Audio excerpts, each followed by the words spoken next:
Welcome to Potter Revisited, episode 94. I'm Tori. And I'm Shay. Today we are covering chapter 34 of Goblet of Fire, Priori Incantatem. Or, as we like to call this episode, he brought a spoon to a gunfight. Priori Incantatem. Which, as we discussed, is not Italian. It is Latin for prior incantation. Look, I'm back in school for the first time in 8 years. My brain cannot compute anything. It's okay, our high school didn't really offer classics, so I really only got into understanding the basics of Latin when I got to university, and sadly the classics departments are often underfunded and underpromoted, so not a lot of us are up to date on our Latin. But as we left off, these last few chapters are all happening very quickly. They're all pretty short. But the general gist of everything, Cedric's dead, Voldemort's come back, and now Voldemort and Harry are going into duel. Yeah, Harry is being detached from the statue he was attached to, and he's about to have to duel good old Voldy. Yeah, it's Wormtail's the one that detaches him, and Wormtail won't meet Harry's eyes. Yeah. Like, he won't look at him at all. He can't even look at Harry. He feels hella guilty, as he should, but also, like, it's James's face looking back at him, too. Yes. And it's Lily's eyes looking back at him, you know what I mean? It's not just, this is the child whose life I ruined, it's also, these are the friends whose lives I ruined. And also, Wormtail owes Harry a life debt, because he stopped Wormtail from being murdered by Sirius and Remus. So there's a lot of things going on there. Yeah. Which obviously it'll all come back to restore karma for Wormtail with all of the stuff he did at the end of the series. Yeah. But Harry's recalling because Voldemort asks, you know how to duel, right? They taught you how to duel. And all Harry can think about is the dueling club from Chamber of Secrets of Lockhart. I mean, it's really his only dueling experience. He got like one day of dueling club, talked to a snake, and then that was it. Yeah, so he's like, that's not going to help me. So the only thing he can really think about is expelliarmus, which is the only real spell he knows that it's actually useful from Dueling Club. The only combative spell, really, and it's almost more defensive. But he's like, that's not going to help me against the Avada Kedavra. Yeah, what am I going to do? And it's just really foreshadowing Expelliarmus becoming Harry's signature spell because he uses it all the time.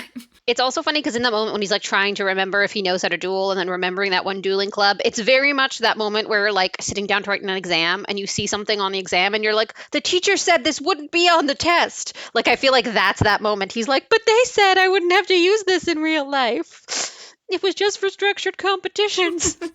It's interesting because Voldemort is doing more monologuing, of course, you know, gotta let the villain monologue.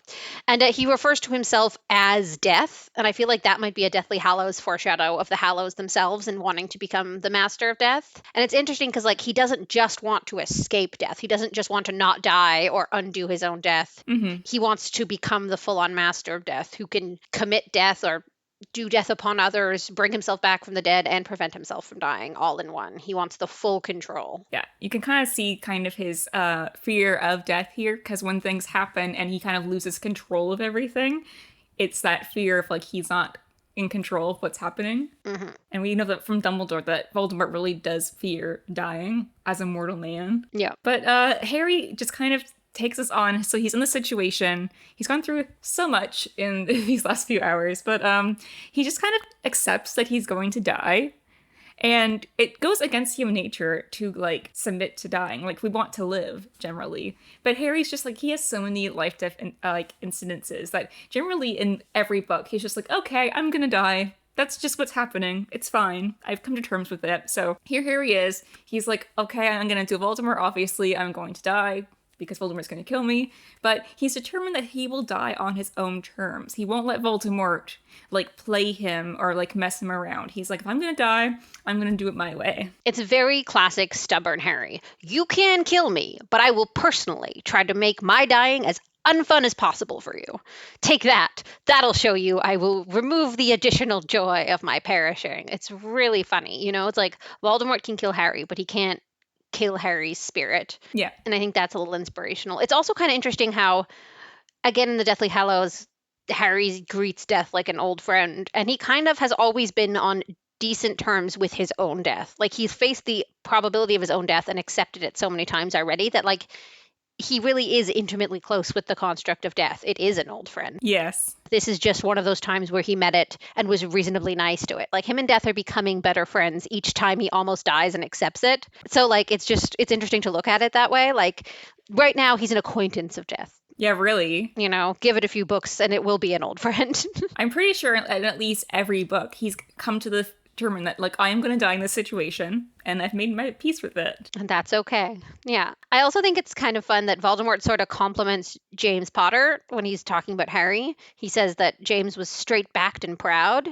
And that means James was proud, he was brave, and he had good posture. So good for James. I mean, I can't relate to good posture. Me neither. As I'm like hunched over my laptop recording this. S-curve scoliosis girl over here. But I do find it interesting because Voldemort talked a lot about cowardice in the last chapter and how he hates that, and to him that's like the worst thing ever. So we know that he does appreciate bravery. Yeah. But obviously James had to die because he's defying him. But I think he does respect it in a way that James knew he was going to die, but still faced him anyway. I think he wishes his followers had as much respect and dignity and bravery for him as his opposition does against him. Yes. So we get to the moment where Harry, you know, is kind of, he's tortured a bit by Voldemort. Voldemort's trying to play him up with a bit, but he's like, you know what? I'm just not going to die. So they get to the moment where Harry pops out, and as Voldemort casts Avada Kedavra, Harry casts Expelliarmus. Expelliarmus.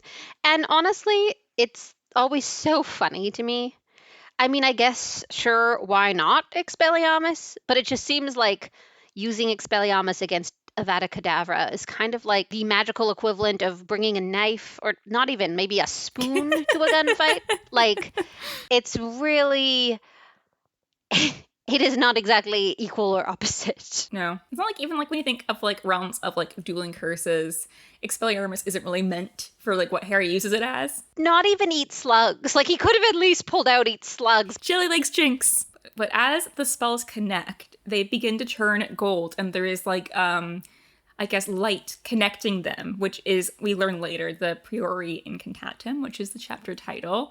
And as this happens, and there's all these threads kind of combining Harry and Voldemort, they're lifted up and they're moved to another area that is, and the Death Eaters kind of surround them, but they're filled with like a dome of light with all the threads connecting the wands. And obviously we know that Harry and Voldemort share the same wand core, and it's a phoenix feather from Fawkes. And Harry feels this calm come over him because he hears this music and he realizes it reminds him of Dumbledore, and it's the Phoenix Lament. It's because Harry's got, like, he's on good terms with Fawkes. They're kind of buds. So he's like, oh, that's my friend singing. That's kind of nice. And he says he hears, like, this voice, and it could be Fawkes being like, don't let go. And he feels it like kind of in his soul. And so feel like that's the wand core coming out being like, this is for you. I wonder if other wands that have cores from the same creature could similarly do the Priori Incantatem. Like if someone else had a fur from the same unicorn or hair from the same unicorn as your wand and you tried to do it, would you also Priori Incantatem? Or is it specific to phoenixes?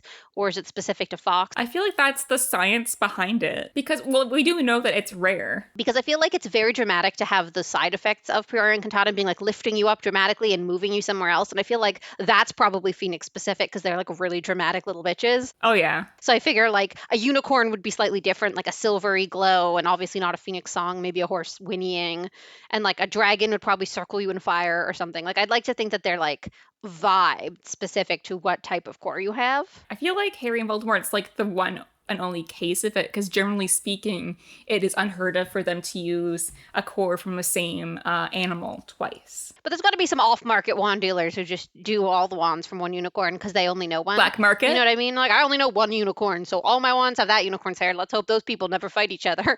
Like, so as they are kind of in the middle of this, Harry sees like this bead coming towards him, and he pushes it towards Voldemort, which of course causes these shapely images of all like the horror, and like he hears screaming of pain, like all just like the damage Voldemort has come as like regurgitating of his wand, as we saw earlier in the book, because Priori Incantatem is like to see what spells a wand has cast previously.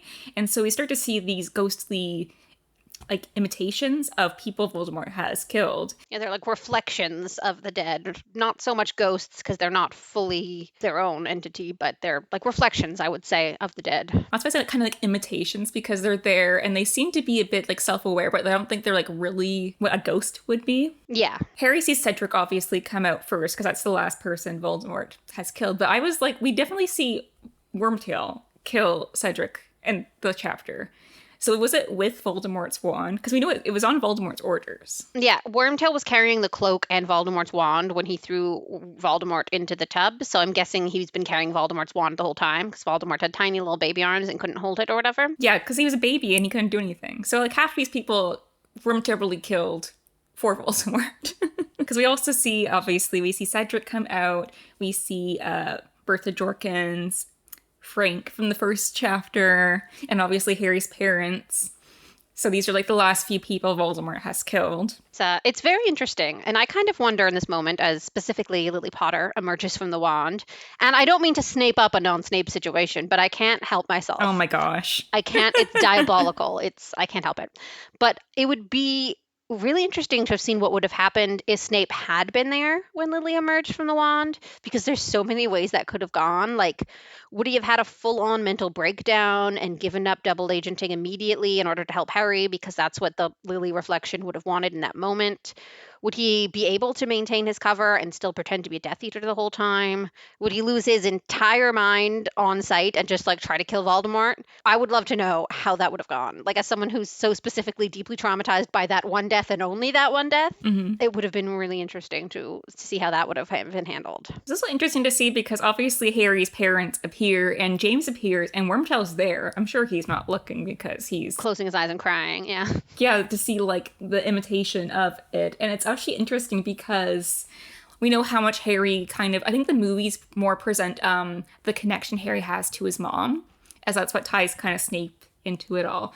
But in the books, Harry really looks up to his dad and is like really comforted by like the memory of his dad. And his mom does say that, and I think in the movie they have the ghost of Lily kind of relaying all the information, but in the book it's James, and Harry feels, I think, really comforted by seeing like, well, I think also he's not really processing the fact that he's seeing his parents because he's been through a lot of shit. But just seeing his dad, and his dad's kind of giving him, you know, what to do. He's like, you need to let go, you need to do this, you need to do this, and we will hold him off for you. I feel like it takes Harry a long time to really process everything, but I think that later on, the fact that he saw his parents and then knowing that he doesn't have them and he's been re-traumatized by death, it's a lot. You know what, of which of the reflections I really appreciate? Yeah. Frank, that random muggle, like he comes out, he immediately just like, I remember that guy's an asshole. And he's immediately like, Team Harry on board. He's like, get him, kid. You show him. Like, oh, I guess he was a wizard then, because he killed me. Well, you kill him back. You kill him back, young lad.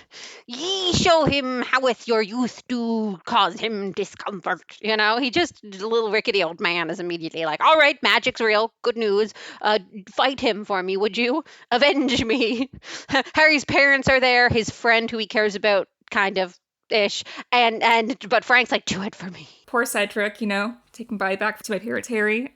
Like, he wants his family to have closure. Yeah, he's looking out for his family. He knows that Amos is going to need it. But Harry preparing for the third task is really what prepared him for all of this, because he's learned all of these curses. So he's running towards Cedric and the cup, shooting curses back at the Death Eaters that are running after him. Better curses than the one he used on Voldemort, I would like to clarify. He does know some actual combat spells now, and he's still just like, oh, disarm him. That'll show him. But Harry right now is kind of in, you know, just like action mode where he is trying to get back to the cup. He's just like, I need to get back.